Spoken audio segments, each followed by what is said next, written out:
Before we start this week's video, I'd like to say hello to Nicola and wish her all the best for a speedy recovery. She's had a bit of a rough time lately. She's spent quite a bit of time in hospital, and hopefully by the time this is out, she'll be home and getting better every day. So get well soon, Nicola.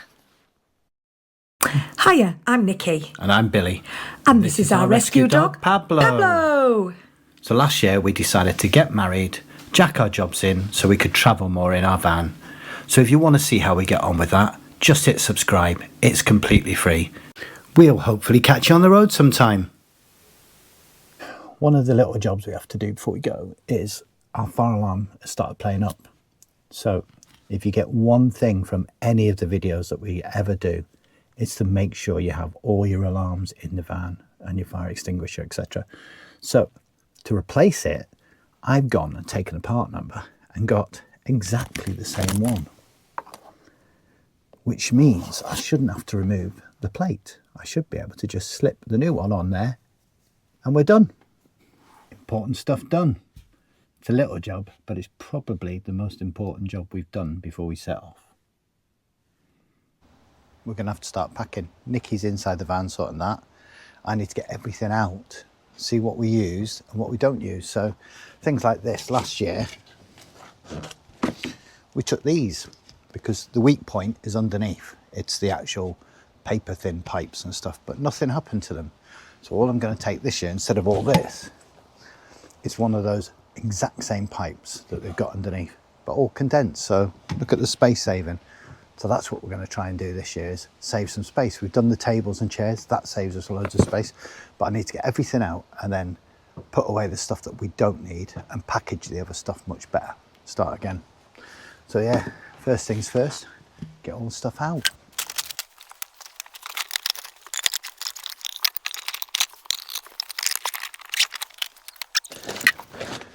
So, do we take these or not? I suspect the boss will say no. Maybe we take our elf costumes for Christmas. Wonder if they know what elves are in Morocco.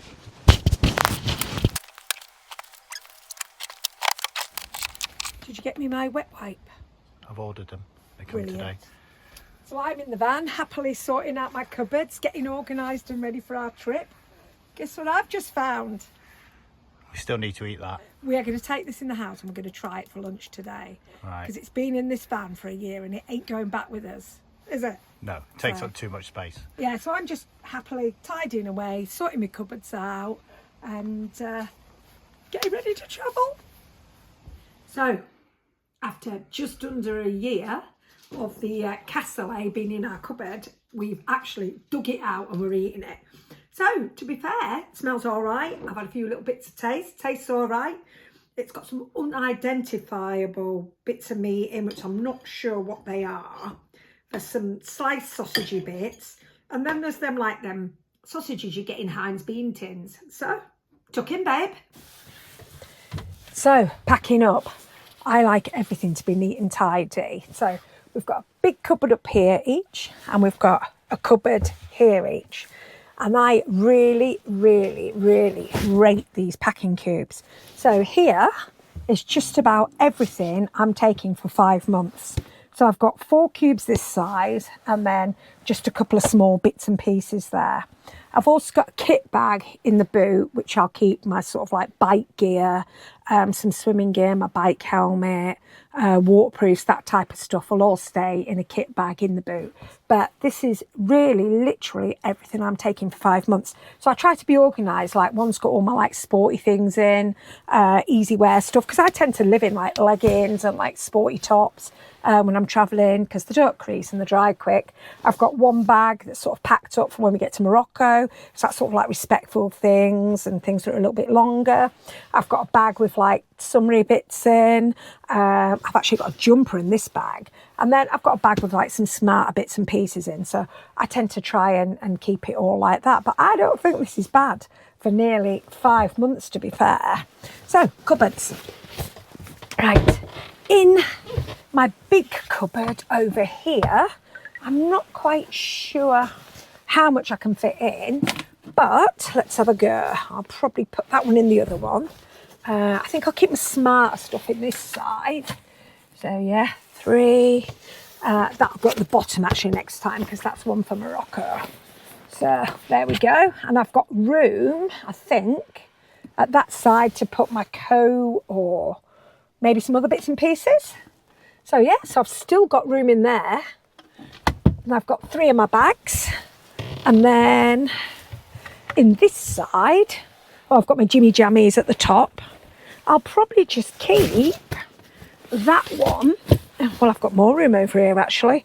I'll probably have a bit of a faff around later. I'll have a few more pairs of pants and socks and stuff in it. That's like that. In the bottom, I'll keep some toiletries, some tablets. Yeah, plenty of room in here to put my wrap, my gilet, my fleece and everything else. So yeah, tidy, tidy, tidy. One of the things we need to do before we go is we need to get one of the 6 kilogram bottles out that's partially full and get it swapped out. Now, when we bought the van, we did think about getting a big underslung tank fitted for LPG, and people told that we would never be able to travel with just the 2 6 kilograms and we'd have to get an underslung. We actually went for 4 months nearly with just those 2 6 kilograms. So I shall let you know a little secret about Calagas in a bit. So these are the gas cabinet knobs that we got off David Ackerman last year, and a year later they're still working. So instead of using a key, we use these, which is much easier than having to put your metal key in all the time. Right, our gas. So I need to get these out. I'm probably gonna have to lift that one out before I can get the other one out. So I'll get on with that. So, is it that sticker? This is the little secret. So Calagas can only be filled in Britain. It can't be filled abroad. You can't get it abroad. But there's always somebody in places like Marbella, isn't there? So I couldn't possibly say whether it works or not. This seems to be a sticker from that company in Marbella. I mean, I don't know how it got on this bottle, but this bottle has obviously come from a supplier in Marbella. And I'm just going to take that off before we take it back. So, Gas International in Marbella do appear to be able to fill your gas bottles, your Cala bottles, or swap them out. I'm not saying you should do that. Calagas fill their bottles up. I don't know how this one ended up in the circulation with that on. But yeah, you can do that. So if you needed to get gas on the way back through Spain, you can do. Oh, there's a lot of gas in there. I'm gutted to be getting rid of it. Bums. So one of the other things I need to do is tighten this up. So it's starting to come loose. This little catch here, we sometimes hook the dog on, is a lead, because we've got a carabiner on there, but that's not what it's for. It's actually for this. So this goes on there, and inside your door, this goes on the belt knuckle. So if somebody were to force your door in the middle of the night, or while you're away from the van, it's only going to open very slightly. So I'll show you that. It's in our other videos, and it's from a company called Camper Protect. But if you're not sure about somewhere and you want to just have that extra security, you put this on and it should stop the doors opening. And there's also one for the sliding door as well. So I'll show you what that does. So that knuckle there can be used for this. It just hooks over that, and that will hold your door. Watch.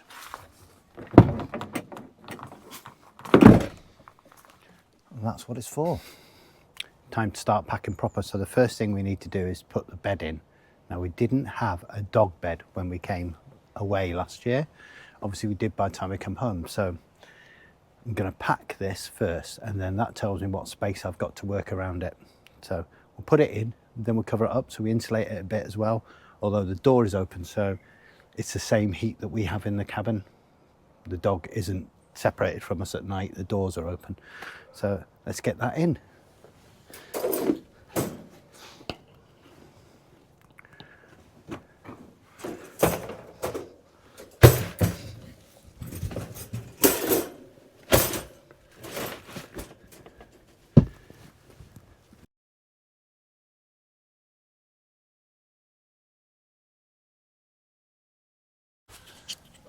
lost my mic, so I'll put that back on. But yeah, so that is the bed in. I've just tied it up a bit, and then we'll have to store stuff on top of it, and we've got to get the bikes down the side and then everything else in.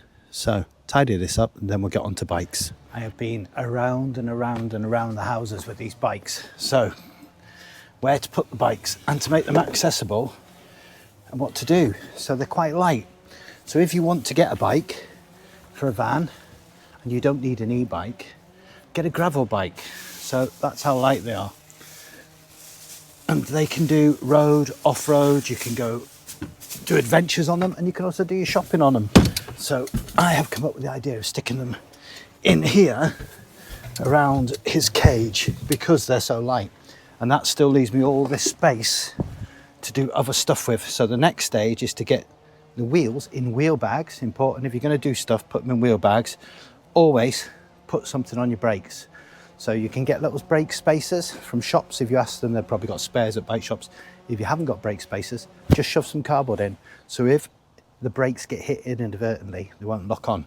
But yeah, gravel bikes. I've got a Ribble CGR and Nikki's got a Cannondale. So both of these bikes are much lighter than the ones we used last year when we went travelling.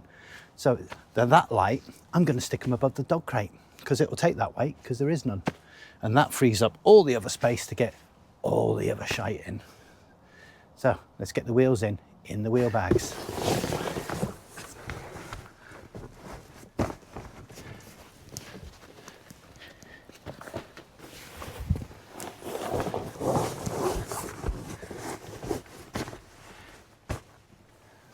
Oh.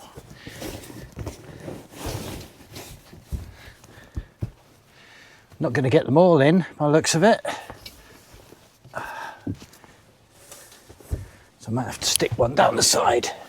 Let's see.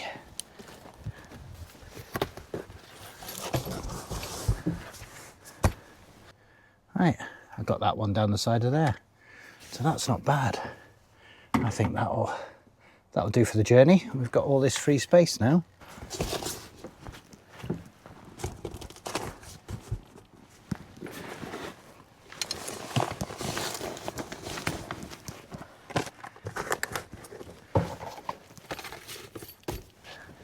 Started packing away all the other stuff, so that has created enough space, I think, for everything else. Next thing we do, which we didn't have last time, is dog food, and that's going to take up some space. But what we've done is we've gone for Pure. So we're not sponsored by them or anything. We just saw it at a festival this year, and it's dehydrated dog food. So this one's got Pablo's name on, and it's duck. And I think that one is chicken. So because they're dehydrated, they take up less space, they're less weight, and then you just rehydrate them. We make them into little meatballs, and then we have some dog food on top, like Natura, which is like tinned dog food, just a little sprinkle on top to get in, pique his interest in it. So yeah, that's what we're taking for food. We have got something else exciting for Pablo. We'll get Nikki to explain that. Look what we've got for our beautiful, beautiful boy Pablo. We've got a tracker, a tractive tracker. So he likes a bit of a hunt, and trust me, he can cover some ground. He can cover some ground when he gets going. So it's okay here because he comes back to us, or we know where to find him, or there's a support network. But when we're travelling, say we were in Spain, come here, sit down there, sit down, good boy, sit down. Good boy. Spain or Morocco. If he runs off after something, he gets carried away and gets lost, what would we do? It would just be devastating. So, yeah, Billy's been in touch with this company, and they've provided us with this fabulous tracker. Now, it's not just a tracker. It's, because Billy's been checking everything, because you know Pablo's his absolute pride and joy. You can check their how much sleep they've had, how they're barking. What else can you check? You can check their heart. You can check for various health things. It's got a light on it, which is brilliant for when you're walking them in the dark. Apparently it's got a beeper as well. It's got lots and lots of other good features, which means we can keep an eye on this little monkey, can't we? Keep an eye on you. So, and the only thing is, if Pablo's with me, that means Billy can track me as well. So we're virtually packed. Now, it does look very full this side, but that's because most of that space is taken up by an empty dog crate, which weighs next to nothing. So if you were to take that out, this would look really, really empty. So we have a power bank to go here, some dog leads, and 2 kit bags. And that's all we've got left to do. Oh, and a yoga mat hangs up here. Don't ask me why, I'm not doing any yoga, but Lunatic always finds somewhere weird to do it. So we're pretty much okay, I think. Job's a good one. So this is the Minster at the end of our street, and the next time we see it will hopefully be March next year. The next time you see us, we will hopefully be in France or Spain. Not sure how far we'll get next week. If you've already subscribed, then thanks for coming along on this journey. And if you haven't already, then just hit that button because it's completely free. We don't have a lot of plans, but we do know that we're in Benidorm from the 25th to the 29th. So if you're there and you fancy a pint, let us know. And if you've got any other ideas of where we should go in Spain, Portugal or Morocco, then put them in the comments. And if you want to keep more up to date with where we are, then check out our other socials on Instagram and Facebook. And then hopefully we'll catch some of you on the road. Bye.